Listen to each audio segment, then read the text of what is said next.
Vinostrum para celebrar, para acompañar o para compartir. Si Vinostrum no existiera, habría que inventarlo.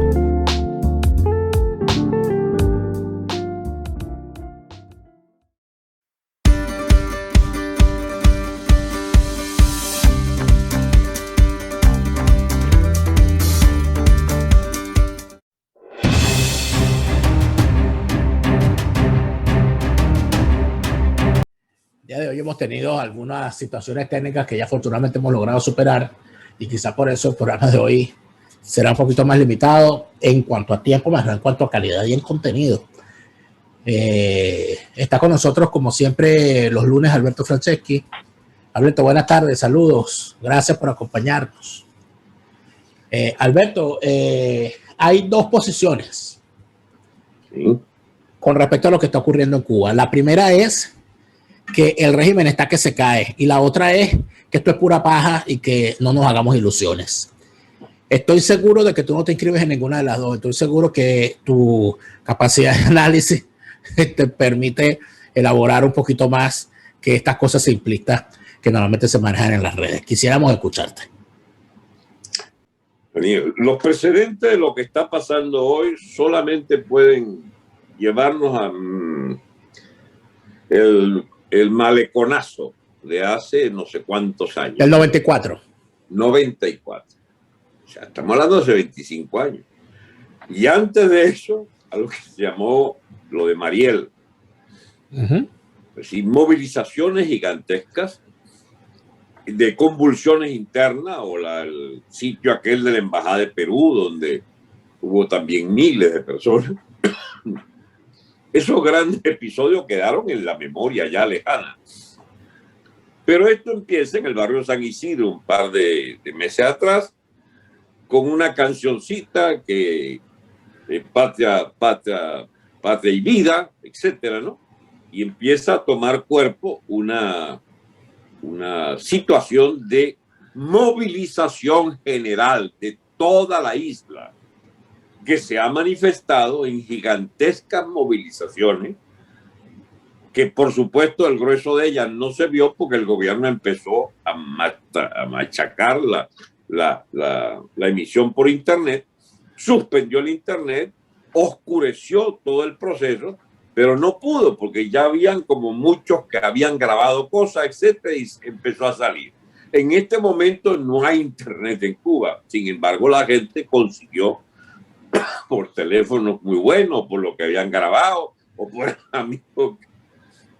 amigos que viajaran o lo que fuera, ponernos al día en una situación ya inocultable.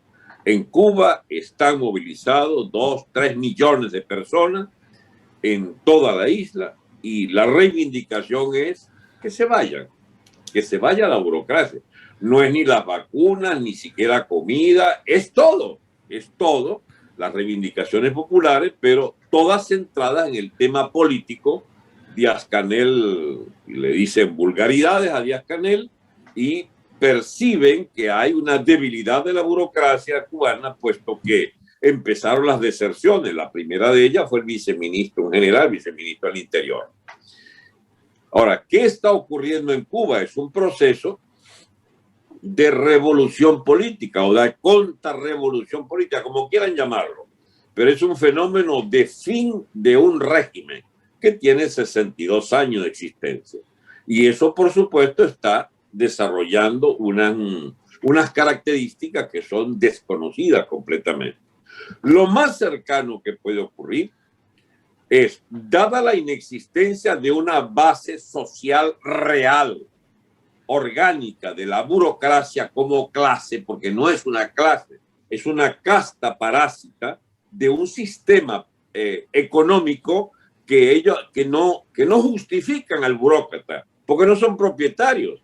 Ellos pueden ser prescindibles completamente, solo que no habría como gerenciar un sistema de propiedad absoluta y total del Estado. O sea, el totalitarismo económico, la propiedad colectiva de ese Estado, hace que los que dirijan ese Estado sean personas que pueden parasitar el conjunto de la economía y obtener privilegios insolentes, como son los privilegios de esa burocracia. Pero que se sepa, no hay ni, salvo Fidel o Raúl o Diacanel, no hay un burócrata que diga, esto es mío. Las viviendas, muchas de ellas de la aristocracia cubana, de la aristocracia burocrática, pueden aducir propiedad privada, o pueden aducir propiedad, pero nadie en Cuba puede decir este central azucarero es mío, ¿bien? O esta industria es mía, o esta importadora, no, porque todo es de la burocracia.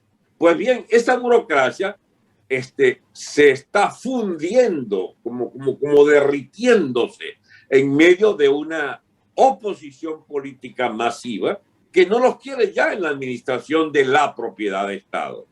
Y la otra propiedad no existe, salvo cuchitriles pequeños de un segmento muy reducido de favorecidos por el régimen y por dólares extranjeros que han llegado, dólares en manos de extranjeros que han venido a financiar negocios, etcétera. Los famosos, los bodegones venezolanos, pues es la misma operación en Cuba que está haciendo respirar una ala comercial muy pequeña y que surte a 8-10% de los acomodados de Cuba, que son gente que recibe mesada o burócratas que se han ido haciendo de unos ahorros pues mal habidos o de los que fueron a Venezuela y regresan de Venezuela con platita. Es decir, son todas cosas que no hacen a la naturaleza de la propiedad colectiva del régimen.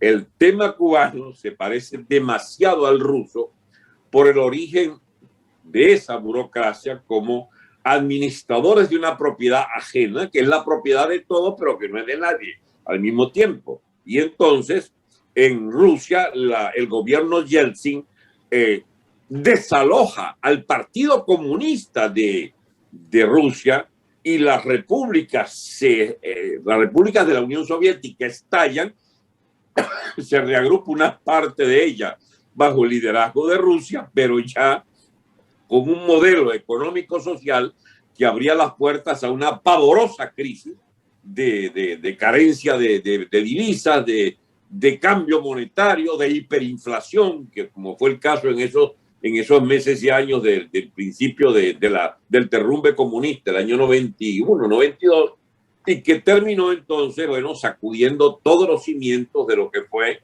el sistema comunista de Europa Oriental y de la propia Unión Soviética.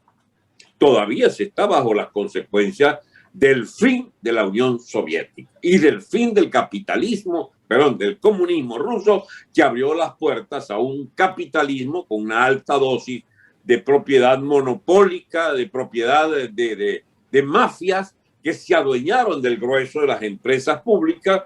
Algunas otras se mantuvieron en el Estado, pero con una burocracia, con mucha licencia para enriquecerse desde la propiedad colectiva, desde la propiedad estatal. Pero ya esas son las peculiaridades de cómo siguió el Estado ruso, la sociedad rusa y este nuevo capitalismo que hay en Rusia, que permite el parentesco de Putin más bien con los zares que con el Partido Comunista, porque la aristocracia rusa ahora es de altos magnates de propiedades monopólicas, pero que ya se fraguaron al calor del derretimiento, del desbarajuste de la propiedad de Estado. Esto lo digo, y lo traté de explicar lo más apretado posible por el tiempo, pero en realidad lo que es previsible en Cuba es que la totalidad de la burocracia cubana se derrite y aparece un ala de esa burocracia que va a responder a las exigencias de la gran mayoría de los cubanos. Y eso va por la vía de las Fuerzas Armadas, como fue el caso de Rusia. En las Fuerzas Armadas se abrió una discusión gigantesca y respondió en definitiva la vigencia de la existencia del Estado ruso, no ya como Estado comunista, sino como Estado nacional. Y entonces las Fuerzas Armadas tuvieron un papel preponderante en la continuación del país. Pero fíjate una situación que hay en Cuba que siento que de alguna manera es importante en la línea del pensamiento que tú estás evaluando. En el caso de Cuba, tenemos un sector militar que tiene dos mandos, porque de esa manera fue que lo establece este sistema monárquico tan particular del castrismo, donde había unas fuerzas armadas revolucionarias, donde habían generales de la FARC, de las fuerzas armadas revolucionarias, y generales del Ministerio del Interior. Es decir, donde había dos mandos prácticamente. Pero además de eso hay otra situación. En el caso de la Unión Soviética, uno no está al tanto de saber, igual que en Alemania, que mucha gente, muchos alemanes me lo dicen, que últimamente se está llegando a la conclusión de que la caída del comunismo, tanto en el caso alemán como en el caso soviético y el resto de los países, no puede verse como una cuestión netamente política. Muchísimos dicen y aducen y analizan que es que en realidad el sistema desde adentro decidió jugar a su caída, particularmente desde los organismos de inteligencia. Y en el caso de la Unión Soviética hay todo un análisis con respecto al asunto, sobre todo desde el momento en que llega a la cabeza del país un hombre que viene de los servicios de inteligencia, como Vladimir Putin. En el caso de Alemania se discute y se dice que en realidad hubo un convencimiento en la comunidad de inteligencia de este país, de ambos, de que en realidad estaban perdiendo muchísimo en medio de esa separación y que era necesario, que como el sistema era inviable, era necesario dejarlo caer con el perdón de algunas culpas para algunos personajes. Pero mi pregunta va entonces orientada hacia allí. ¿Hasta qué punto estos sistemas se caen solos, Alberto? ¿Hasta qué punto no responde a no a una conspiración, que en efecto lo es, sino a una comprensión interna de los poderes fácticos que pueden decir, pero mira, esto no va más, vamos a salvarnos, vamos a salvar lo que más podamos, así que empújalo por aquí, que se caiga, que nosotros seguiremos aquí, pase lo que pase? ¿Hasta qué punto eso puede estar ocurriendo? Ya va. Bueno, puedes dibujarlo de esa manera, pero es que la especificidad de cada uno de esos procesos señala diferencias importantes. Efectivamente puede haber diferencia entre el sistema policial cubano y el sistema militar, por ejemplo. Claro. Y las capas más sensibles a la necesidad de acabar con esto, por ejemplo, pueden estar en el policía de rolito, como se llama en Venezuela, el policía sencillo, el policía de barrio. Ese se está pasando a la oleada de protestas. Y hay segmentos policiales, los llamados avispas negras, que son grupos fascistas del partido comprometidos con la represión y con toda clase de crímenes, y al mismo tiempo deben ser con privilegios especiales, puesto que se les tiene como un cuerpo privilegiado, que van seguramente a ser el factor de mayor resistencia a la hora. Era la Stasi alemana oriental, digamos, era segmentos policiales que resistieron hasta el final, pero igual se lo llevó la corriente, ¿no? En Cuba hay la especificidad de que la burguesía cubana existe ya, no en Cuba, sino en Miami, en Florida en general. Y existe también una clase media cubana que no está en Cuba y que está en el extranjero.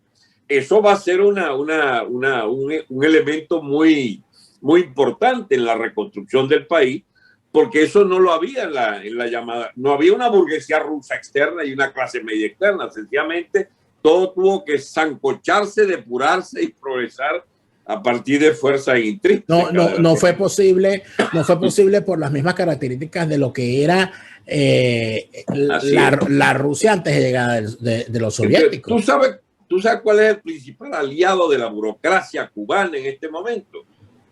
El envío de dólares de la clase media cubana de Miami, porque es esa clase media cubana con recursos que quiere ayudar a su familia, y el gobierno se la ingenia para todas esas divisas y todas esas cosas, como meterla en la circulación de la sobrevivencia del sistema político. No es la circulación. directamente robárselo como lo Sí, hicieron, o robárselo directamente. como lo hicieron No, hace un mes, como lo hicieron hace un mes, derogando el decreto que permitía la libre circulación y uso de los dólares en el territorio de la isla. Después que dejaron a la gente, pidieron a la gente que fuera a las casas de cambio oficiales a dejar sus dólares, prohibieron la circulación y prohibieron el libre cambio. Entonces se queda la gente con los dólares quemados en la mano.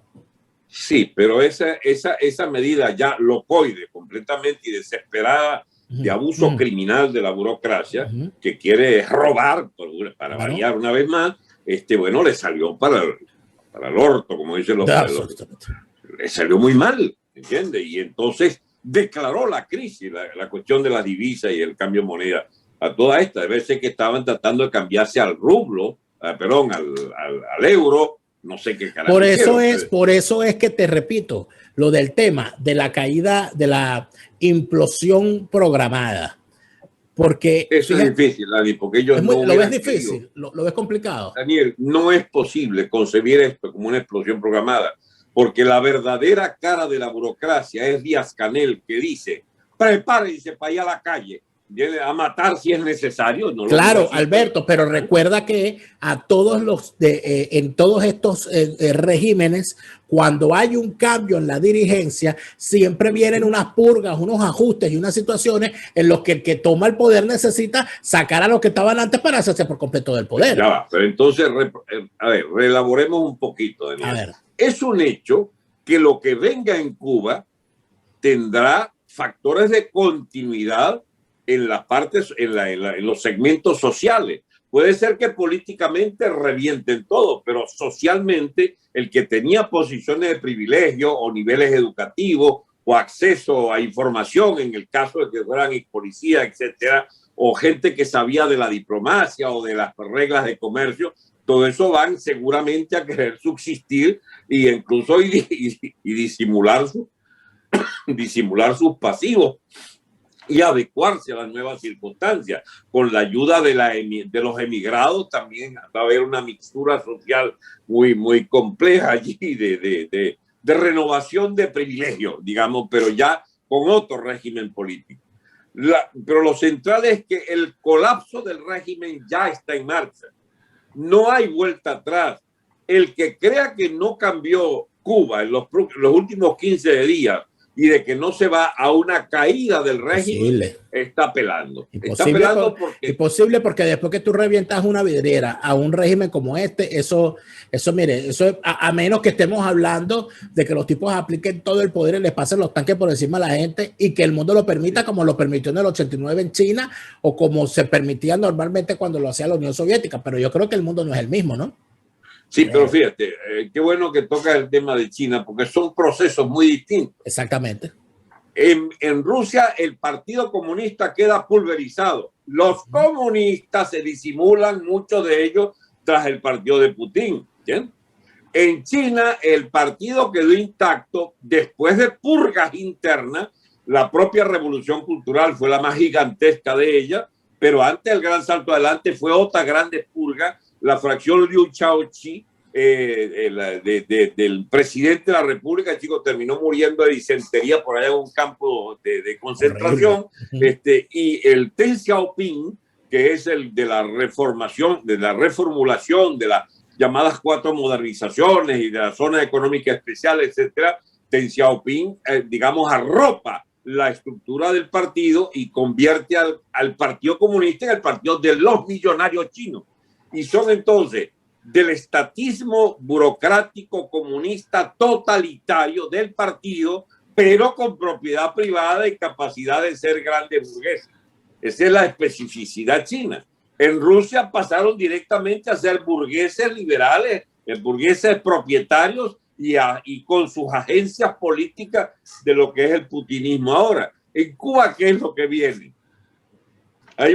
No hay un proceso que ellos determinaron que los lleva al capitalismo cubano. No, ellos siguen con la misma fraseología tonta de revolución y el socialismo y no sé qué cosa.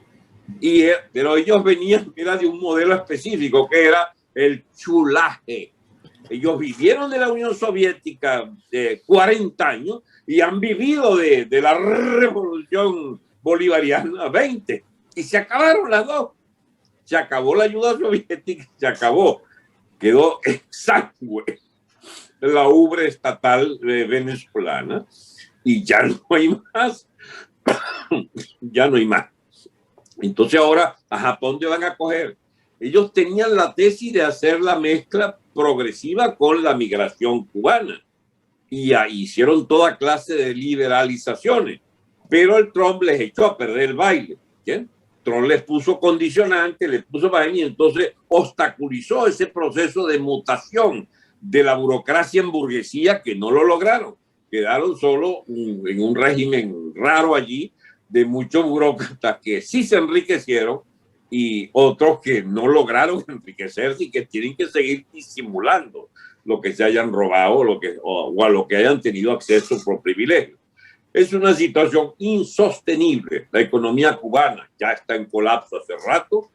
No hay manera de que pueda reformularse el sistema de propiedad a no ser reventando la propia constitución del Estado comunista. Pero Alberto, el planteamiento que tú haces creo que o sea, estoy de acuerdo con lo que dices cuando reprochas a quien piensa que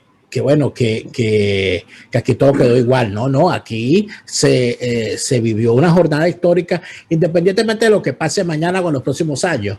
Aquí se vivió una situación en la que 3 generaciones de cubanos, los que vieron a la revolución llegar, sus hijos y sus nietos, decidieron salir a la calle a pegarle gritos de libertad a un régimen que los ha tenido durante 60 años oprimidos. Eso no lo puede cambiar. No puede conceder la libertad. Y que no puede concederla a riesgo de caerse. Eso no lo puedes cambiar de ninguna manera con más propaganda que hagan ni con más telesur. Eso es un hecho, eso ocurrió y es imposible borrarlo y quedará en la historia. Ahora, eso es verdad, pero es inminente. O sea, ¿se puede vender la idea de la inminencia de la caída del régimen? Depende de las morigeraciones, depende de los frenos que induzcan la propia migración cubana, el gobierno norteamericano y los países llamados amigos y el propio mundo progre de las complicidades, no llamar a Cuba dictadura. El Black Lives Matter se convirtió la tendencia esta racista negra contra digamos, el supuesto racismo blanco masivo. O sea, ese Black Lives Matter es una agencia de cabrones del comunismo cubano. ¿Entiendes? Por cierto, como izquierda de ese tema tratará en mi artículo del martes en la Gaceta Liberofera. Y le puedo adelantar el titular, ¿no? La vida de los negros importa siempre y cuando no sea en Cuba. Así es. Entonces, es el lema. Entonces, fíjate, Daniel, hay un video de él, no sé, ojalá lo hayas visto por allí. Es un cubano indignado que él le escribe a la madre o habla por teléfono con la madre y le dice: ¿por qué no estás en la movilización? No, yo no me meto en eso, que no sé qué. Entonces el tipo se indigna y dice: pero si yo te he mandado dólares para acabar con estos pingados que no sé qué, ¿por qué carajo no sigue la oleada de la protesta? No, es que no. Y le dice: pues no le mando más. Y denuncia a la madre del tipo, denuncia a la mamá por ser parte de la contrarrevolución burocrática, porque no puede ser que no vaya a manifestar, dice el cubano. Y entonces, ¿dónde está el sector conservador? Dice él, en los que reciben las remesas, dice. Los que reciben las remesas están muy bien. O sea, no se trabaja, se vive de víctima, se vive del envío de la remesa y no se protesta para no estorbar las cosas. Y resulta que, bueno, esos remesados son el factor de conservación. ¿Quién es el que está mal? El que no tenía remesa y el que no tenía familiar en Miami, que es la masa del pueblo cubano desheredada. La mayoría, claro. Reventado de hambre. Exacto, la mayoría, pero que además de eso ocurre otra situación. Fíjate, yo recibí hoy un video que me causó repugnancia por lo que significa. Y era un video de un cubano que analizaba el video que a su vez le había mandado un familiar que estaba en una manifestación. Él no decía la ciudad, obviamente. En ese video, él mostraba cómo había unos manifestantes siendo contenidos por una barrera de policías con sus escudos y la gente gritaba, la gente estaba muy molesta, pero la gente no pasaba por encima de la barrera. Y él muestra el por qué. Porque la gente en determinados momentos, cuando ven a los policías, se dan cuenta de que los policías eran niños de 14 y de 15 años con uniforme de policía. Hay niños, efectivamente. Y entonces él señala, miren a este niñito, el niñito está con el escudo viendo para los lados porque el niñito no sabe qué hacer, porque probablemente lo llevaron engañado para esa vaina, ¿vale? Estamos hablando, Alberto, de que el comunismo ha usado toda la vida a los niños y a los jóvenes como carne de cañón. Les ha puesto un fusil en los brazos, ¿vale? Los ha entrenado militarmente, los ha puesto a recitar de memoria discursos, los ha convertido en muñecos que deben repetir discursos y poemas y vainas para complacer el comunismo. Y entonces ahorita los mandan a disfrazarse para que sean carne de cañón y para que la gente les pase por encima. Y para después salir a decir, ay, mira, le pegaron a un niño. Entonces, los niños soldados han sido instrumentos fundamentales de los regímenes comunistas en el mundo. Los niños soldados han sido creación infame, de uso infame de las fuerzas guerrilleras latinoamericanas, sobre todo las colombianas, que disfrazan a los niños de soldados y disfrazan a las niñas de soldados para violarlas, para utilizarlas como esclavas sexuales. Entonces, cuando tú ves una cosa como esta, o sea, yo creo que ese video, eso tiene que ver todo el mundo. Yo lo voy a difundir lo más que pueda. Pero cuando tú ves una vaina como esa, o sea, la conclusión a la que tú llegas es que estamos hablando de gentuza. Estamos hablando de unos personajes que están dispuestos a aferrarse al poder, tal cual como lo han dicho, aunque tengan que pasar por encima de sus cadáveres. Entonces, yo creo que lo que corresponde es que el pueblo cubano les tome la palabra.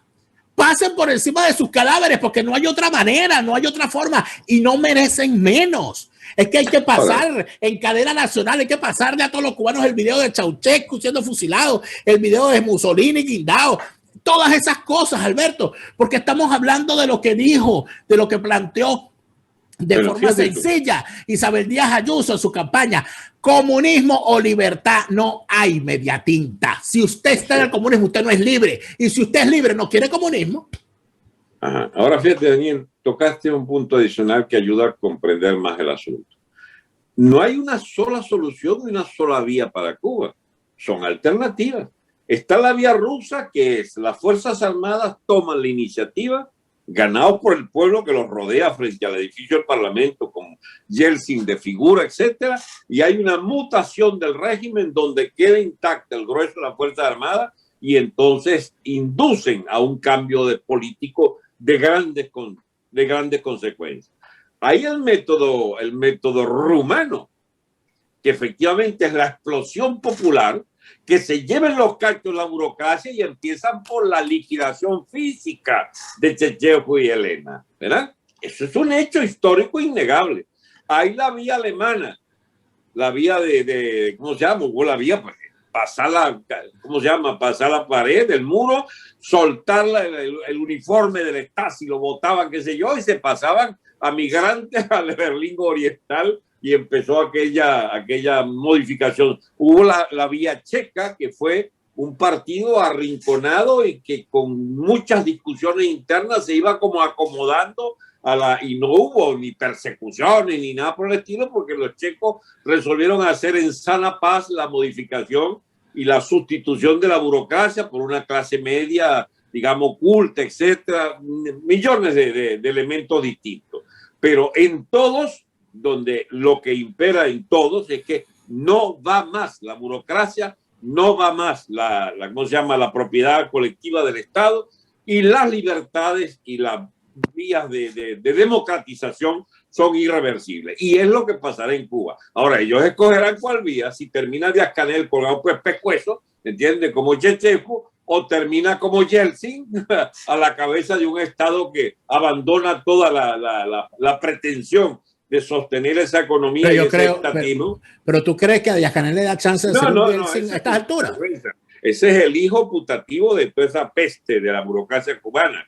Pero puede haber un general allí o un burócrata venido a menos que... Mira, yo los veo desesperados. Veo a Charcuesangre Ramírez, por ejemplo, que andaba por ahí tratando de aterrizar. Corriéndole a la gente que lo increpa. Ahora, yo creo que es lógico pensar, y además hay que entender, que aquí estamos viviendo un proceso dentro de un régimen, de una dictadura comunista clásica. Independientemente de que estemos en los nuevos tiempos, ellos no son el socialismo del siglo XXI, ellos son socialismo quizás hasta del siglo XIX. Lo que quiere decir es que cuando se analiza las fórmulas de su caída, hay que entender los procesos que han vivido otros países parecidos. En tal sentido, no es descabellado pensar que dentro del propio régimen se dé, dentro de la propia estructura, mejor dicho, más que el régimen, de la propia estructura de ese Estado comunista, empiecen a surgir expresiones que se queden con eso y que aparezca una figura que diga, usted se va para allá, ustedes se van de aquí y nosotros vamos a dirigir este proceso hasta donde podamos dirigirlo, es decir, hacia una total apertura o hacia un régimen híbrido. Pero yo creo que los que están en la primera fila no, eso sí, tienen que salir sí o sí. Ahora, ¿cuál es la evolución probable de los acontecimientos? Tú hacías la pregunta si era en muy corto plazo. Nadie sabe eso, Daniel. Imposible decirlo. Pero lo que es irreversible es que el régimen cae, está cayendo, porque no ha terminado de caer, pero ya hay un estado de conciencia nacional en Cuba de que deben irse. Y entonces viene la parte que nos interesa más de cerca, Daniel. ¿Y los chavistas cómo quedan? Con la policía cubana y los servicios de seguridad cubana habiendo sido el auxilio fundamental del chavismo, los matones fundamentales del DIN, de la porquería que eran cubanos, claro. De los cuerpos, muchos médicos cubanos que eran sapos, espías y esbirros cubanos disfrazados de médicos. Pero momento, ¿dónde queda todo eso? Pero momento, Alberto, que sí, creo que los primeros damnificados van a ser los esbirros venezolanos, pero recuerda que Cuba fue puesta como fetiche, como ejemplo mundial a utilizarse por toda la izquierda en todas partes del mundo. Así es. Entonces estamos hablando de que se quedan sin una coartada, se quedan sin un fetiche, se le da un golpe, pero en el centro de la boca del estómago a la izquierda mundial. Estamos hablando de algo importantísimo para el mundo. Yo creo que la caída del régimen cubano impactaría aún más de lo que impactó la llegada de Figueroa al poder en su momento. Así es. Mira, Dani, tú estabas muy chamo cuando eso, pero yo fui de la generación del 68, Mayo Francés, etcétera, ¿no? Pero había nacido en ese entonces. Ya estaba entonces en boga, no de moda, de boga, la diferenciación respecto al comunismo soviético. Porque esa generación de los años 60 ya había sido inducida, digamos, o moldeada por lo que fueron las insurrecciones de Hungría del 56, de la propia Polonia del 56 y del 20 Congreso de Khrushchev en la propia Rusia, que había morigerado, cambiado drásticamente digamos, el aspecto siniestro del estalinismo que caía o que murió con el propio Stalin. Bien, pero empezó entonces el fenómeno llamado el eurocomunismo, que era la apertura hacia una supuesta democratización de los partidos. Bien, pero subsistieron y Carrillo, que fue uno de los estalinistas más asquerosos de la propia España, se convirtió en el Carrillo demócrata, favorecedor incluso de la monarquía de Juan Carlos y figura clave de la transición española. Esos partidos comunistas no aguantaron la segunda oleada de las revoluciones políticas que es la de los años 90, ¿verdad? Y entonces se los lleva el diablo. ¿Dónde está el poderoso Partido Comunista Italiano? El poderoso Partido Comunista Francés, el propio Partido Comunista Español. No aguantaron, se los llevó el diablo. Se los llevó el diablo. Bien, ¿quieren ver la imagen de lo que viene para Venezuela y para los progres y para los partidos del siglo XXI y para el Black Lives Matter y todas estas cosas? Véanse en el espejo lo que fue la desaparición de la corriente comunista como organización de masas. Vean lo que les viene, porque viene la sepultura de toda esa corriente política. Yo creo que eso es importantísimo, Alberto. Creo que eso va a ocurrir, creo que eso está ocurriendo.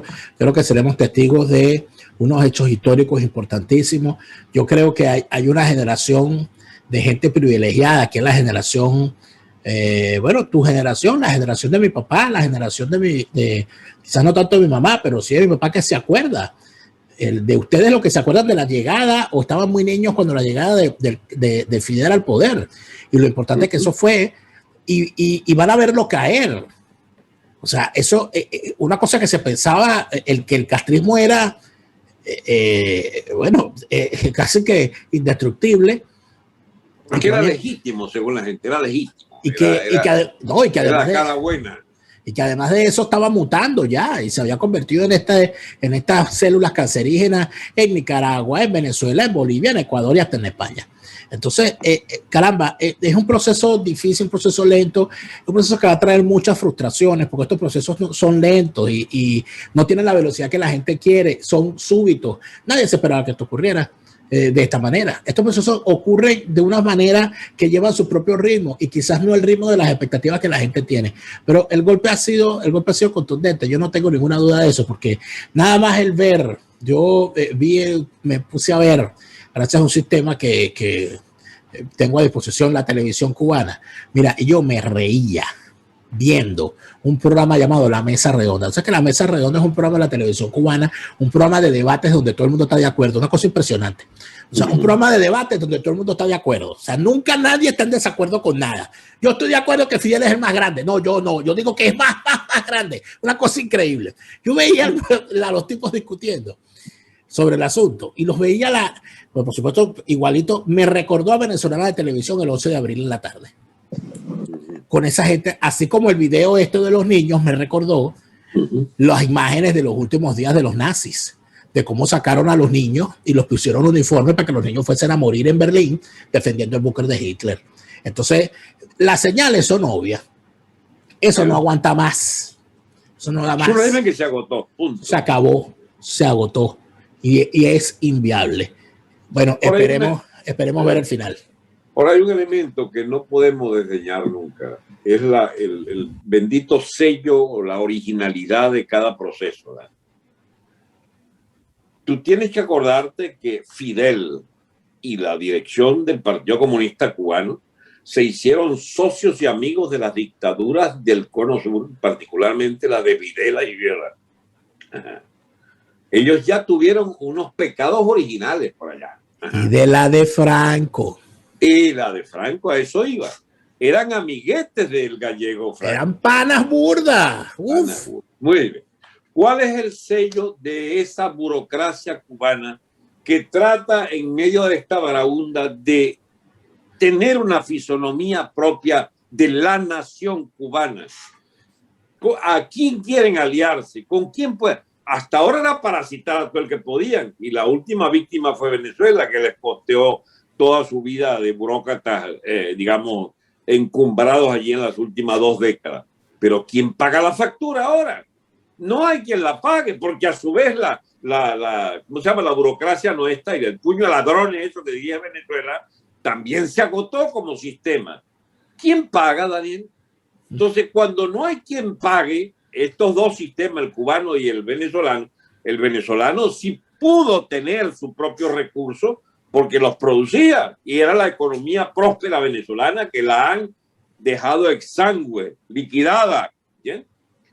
Venezuela podrá recuperarse mucho más rápido que Cuba, porque en Cuba ese es el erial, eso es el acabose histórico, pero en Venezuela podíamos recuperar las cosas, bastaría con las libertades y con echar estos vagabundos, chicos, y cepillarse varios decenas de vagabundos de estos que fueron asesinos. Cuidado, porque yo creo que con Cuba podemos vivir una grata sorpresa, porque recuerda que todo el capital que ha logrado, la burguesía la importa. Por supuesto, o sea, allí va a haber un despertar del sector turismo y del sector comercio que tanto empleo genera, que va a significar algo muy positivo para esa isla, que por fin va a poner a Cuba a competir con las islas del Caribe en cuanto a turismo. Y que fue muy próspera Cuba. Pero por supuesto que sí. Absolutamente. Eran los países más sólidos del capitalismo del final del siglo XIX. Aparte de eso, va a haber una cantidad de situaciones allí favorables para la economía que de cero porque la economía está en cero. Cualquier cosa que se sume va a ser positiva. Entonces, sí, pero bueno, yo creo los que límites es que Cuba no tiene enormidad de recursos como los tuvo Venezuela. Por supuesto. Que claro pueden está. Entonces, pero sí efectivamente ese factor sociológico importantísimo que señala de que les basta importar clase media y burguesía para en cuestión de meses establecer una red comercial impresionante y una fluidez con Florida que sería digamos, el desaguadero y la, ¿cómo se llama? Y la vía de dos vías, pues con Florida para la economía cubana. Sin duda entonces, ese porvenir inmediato está planteado ya en la cabeza de la gente. No lo saben quizás con precisión, pero va a estar planteado las discusiones que llevan a eso, a la plena integración al mercado norteamericano. A su vez, desde Norteamérica, desde Estados Unidos, seguramente van a querer facilitar rápidamente la inserción del resto de Cuba, porque ya tienen una parte adentro a la cantidad de negocios impresionantes con la isla que pueden surgir a partir de la propia burguesía cubana en exilio. O sea, va a ser una mixtura muy, incluso más importante que la propia puertorriqueña, si se quiere. Pero es un hecho que, bueno, los meses que vienen son meses no solo decisivos, sino que pueden reservar aún sorpresa de represiones, de conatos de guerra civil o de, ¿cómo se llama?, explosiones de libertad que pueden fracturar la isla y el régimen de la isla en pedazos bajo control de uno u otro, pero el proceso irreversible es a la libertad total de Cuba y a la plena integración al mercado capitalista norteamericano. Eso no sé, yo no lo dudaría, pero lo interesante siempre es, ¿y nosotros cómo vamos en este barco? Porque a nosotros nos interesa el triunfo de Cuba, porque es una cuestión que en cuestión de días, de semanas puede repercutir. Y aquellos que habían perdido toda esperanza de que el chavismo se iba a eternizar, cuidado con vaina, porque este régimen Cuba no es cubanófilo, es esta parte del régimen cubano en la que se había transformado el sistema policial venezolano se está yendo al demonio y puede perfectamente en semanas repercutir en Venezuela el derrumbe cubano. Se está entendiendo eso de abajo hacia arriba, Alberto. Ya para terminar te lo comento.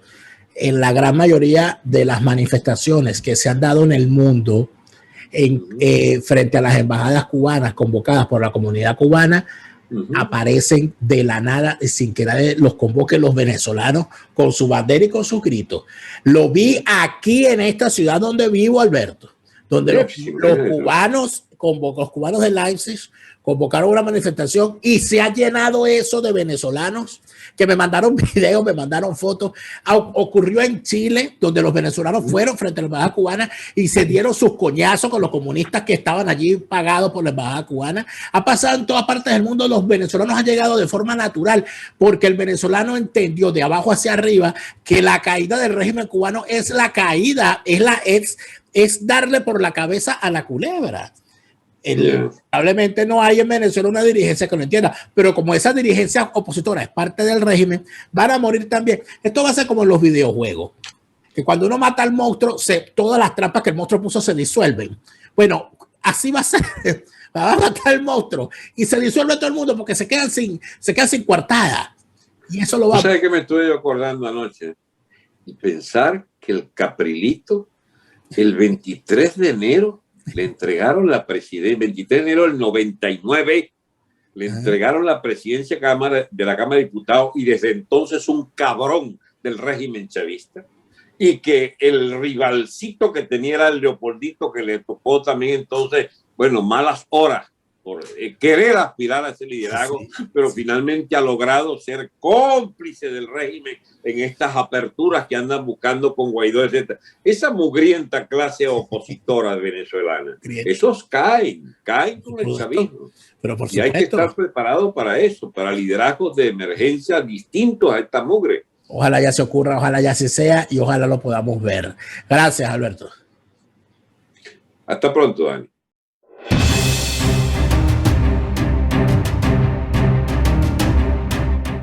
¿Quieres enviar algo desde los Estados Unidos a Venezuela? Tuplata.com.be es la mejor opción.